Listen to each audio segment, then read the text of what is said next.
السلام علیکم ورحمۃ اللہ تعالی وبرکاتہ۔ ناظرین کرام، جیسا کہ آپ تمام حضرات کو معلوم ہے کہ آج کی رات شب برات کی رات ہوگی انشاءاللہ العزیز۔ اب اس رات میں ہمیں جو ہے کیا کرنا چاہیے، کون سی عبادتیں کرنی چاہیے، اسی تعلق سے میں حاضر آیا۔ آئیڈیو کو مکمل سنیں تاکہ آپ کے معلومات میں اضافہ ہو اور طریقہ بھی آپ کو معلوم ہو جائے کہ ہمیں نفلی عبادت کیسے کرنی ہے، قرآن کی تلاوت کیسے کرنی ہے اور عاد و وظائف کیا کیا کرنے ہیں۔ تو آپ آئیڈیو سے جڑے رہیں اور مکمل جو ہے گفتگو سنیں تاکہ مکمل طریقے سے آپ کی بات جو ہے ذہن میں آپ کے بیٹھ جائے گا۔ سب سے پہلے جو ہے ہر مسلمان کو چاہیے کہ اس رات میں اگر اس پر کوئی قضا نماز واجب ہے تو اسے پہلے ادا کرے، کیونکہ فرض نماز ہر حال میں سب سے زیادہ ضروری اور افضل عبادت ہے۔ حدیث مبارکہ میں بڑی فضیلتیں ہیں، اس کی ایک حدیث میں پیش کر دیتا ہوں۔ حضرت ابن عباس رضی اللہ تعالیٰ عنہ سے روایت ہے، نبی رحمت نے فرمایا کہ جس شخص کی کوئی نماز قضا ہو جائے تو جب اسے یاد آئے وہ اسے فوراً پڑھ لے، اس کے سوا اس کا کوئی کفارہ نہیں ہے، یعنی پڑھنے کے سوا اس کا کوئی کفارہ نہیں ہے۔ اگر انسان یہ چاہے کہ ہم جو ہے کوئی صدقہ کر دیں، خیرات کر دیں، اس کے ذریعے سے ہماری قضا نمازیں معاف ہو جائیں گی، تو ایسا کچھ بھی نہیں ہے۔ یہ صحیح بخاری کی حدیث ہے۔ اب قضا نماز پڑھنے کا طریقہ کہ سب سے پہلے جو ہے فجر کی قضا پڑھیں، پھر ظہر، پھر عصر، پھر مغرب، پھر عشاء۔ اسی طریقے سے ہر قضا نماز اسی ترتیب سے پڑھنی چاہیے جیسے عام دنوں میں نمازیں ادا کی جاتی ہیں۔ اگر کسی پر کئی سال کی قضا نمازیں ہوں تو اسے چاہیے کہ روزانہ کچھ اضافی نمازیں پڑھ کر اپنا قضا نمازوں کا بوجھ کم کرے۔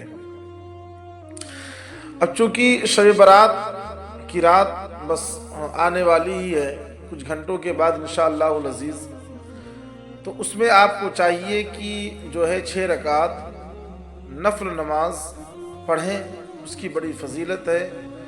جو ہے مشکاۃ شریف کی حدیث ہے، حضرت علی رضی اللہ تعالیٰ عنہ سے روایت ہے، نبی رحمت نے فرمایا جو شخص شب برات میں مغرب کے بعد 6 رکعت نوافل اس نیت سے پڑھے کہ پہلی 2 رکعت میں لمبی عمر کی دعا کریں اور دوسری 2 رکعت میں بلاؤں سے نجات کی دعا کریں اور آخری 2 رکعت میں رزق میں برکت کی دعا کرے تو اللہ اس کے تمام گناہ معاف فرما دیتا ہے، چاہے وہ سمندر کے جھاگ کے برابر ہو۔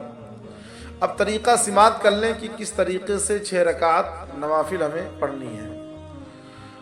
مغرب کی فرض، سنت اور نوافل کے بعد 6 رکعت نفل جو ہے اس ترتیب سے آپ پڑھیں کہ پہلی 2 رکعت میں نیت کریں جو ہے کہ اللہ لمبی عمر عطا فرمائے، دوسری میں نیت کریں گے کہ اللہ بلاؤں مصیبتوں سے محفوظ رکھے، تیسری میں نیت کریں کہ اللہ رزق میں برکت عطا فرمائے۔ اب چاہے اس کو آپ اپنے دل میں رکھیں اور اس طریقے سے نیت کر لیں کہ نیت کی میں نے 2 رکعت نفل پڑھنے کی واسطے اللہ تعالیٰ کے منہ میرا طرف کعبہ شریف کے اللہ اکبر، اس طریقے سے 2 رکعت کر کے آپ جو ہے نیت باندھیں گے۔ اور یہ جو نیت ہے لمبی عمر کے لیے، بلاؤں مصیبتوں سے محفوظ رہنے کے لیے، رزق میں برکتوں کے لیے، آپ اس کو زبان سے نہ بھی کہیں گے تب بھی کوئی حرج نہیں ہے، دل میں یہ آپ کے یہ بات رہے گی انشاءاللہ۔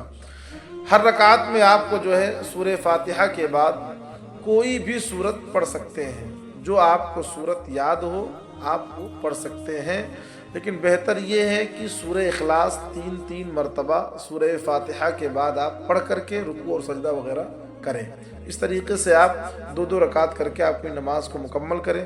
6 رکعت میں یعنی 6 رکعت نفل کی ہیں، آپ جو ہے ہر رکعت میں یہی سورہ فاتحہ اور کے بعد میں سورہ اخلاص 3 مرتبہ پڑھ لیں اور اس طریقے سے اللہ کی بارگاہ میں دعا کر لیں۔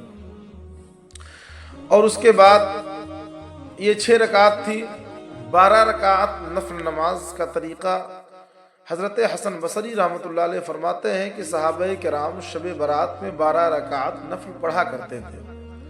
اس کا طریقہ یہ ہے کہ ہر 2 رکعت پر سلام پھیر دیں اور ہر رکعت میں سورہ فاتحہ کے بعد سورہ اخلاص 3 بار پڑھیں۔